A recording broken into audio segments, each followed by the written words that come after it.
Bienvenue à tous dans cette vidéo de présentation de l'échographe TE7. Tout d'abord, pour démarrer le système, appuyez sur le bouton situé à droite de l'échographe. Quand le système est en veille, une lune apparaît en bas à droite de l'écran. Pour déverrouiller le TE7 en quelques secondes, passez simplement votre doigt sur l'écran. Vous pouvez réaliser un examen sans entrer le nom du patient ou créer un patient et ainsi sauvegarder les images et les mesures liées à cet examen.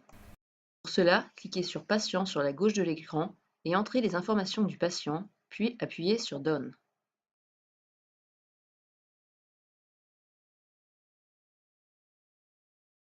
Cliquez ensuite sur Sonde pour afficher les sondes connectées et sélectionnez le pré-réglage souhaité. Sur l'image de droite, nous pouvons voir que sont branchées une sonde convexe et une sonde linéaire, chacune avec leur réglage. Sélectionnez le pré-réglage souhaité. Tous les réglages sont ensuite à portée de main. Passez simplement votre doigt sur les curseurs souhaités. Vous pouvez par exemple modifier le gain en haut à droite. Vous pouvez également modifier la profondeur d'examen ou bien encore modifier la position de la focale. Le menu en bas à droite correspond aux différents modes d'imagerie. Il est possible de faire défiler le menu pour accéder à d'autres modes non affichés, comme par exemple le Doppler continu ou le Doppler tissulaire utilisable en cardiologie. Prenons l'exemple de la sonde linéaire pour le mode couleur. Activez la couleur en cliquant sur Color. Vous pouvez déplacer la boîte couleur avec votre doigt. Vous pouvez changer la taille de la boîte couleur en faisant glisser un des coins, changer l'inclinaison de la boîte en utilisant les flèches sous l'image, activer le Doppler pulsé en appuyant sur PW. Vous pouvez déplacer la position du volume d'échantillonnage, l'agrandir ou le réduire en pinçant l'écran, et changer l'angle d'inclinaison en utilisant la ligne pointillée. Lancez l'acquisition en appuyant à nouveau sur PW. Vous pouvez déplacer la ligne de base en la saisissant. Vous pouvez augmenter ou diminuer l'échelle de votre Doppler ou appuyer sur le bouton iTouch pour régler automatiquement la position de la ligne de base et l'échelle.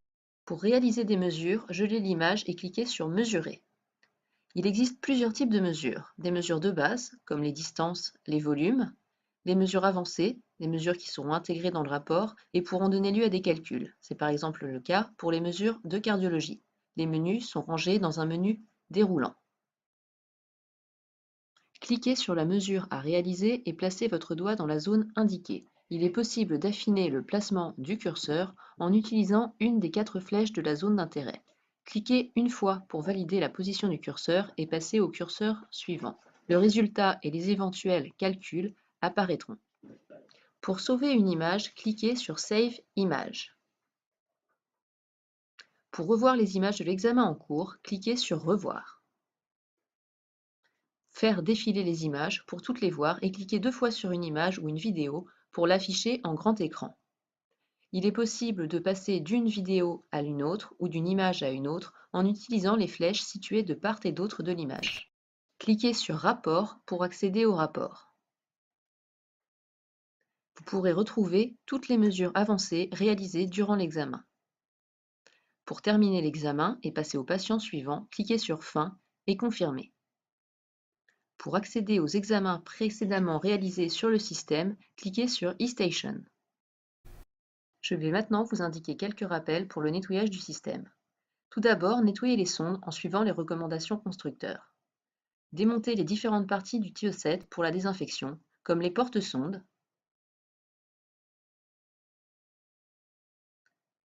ou bien encore le panier du chariot et les supports de gel situés à l'arrière.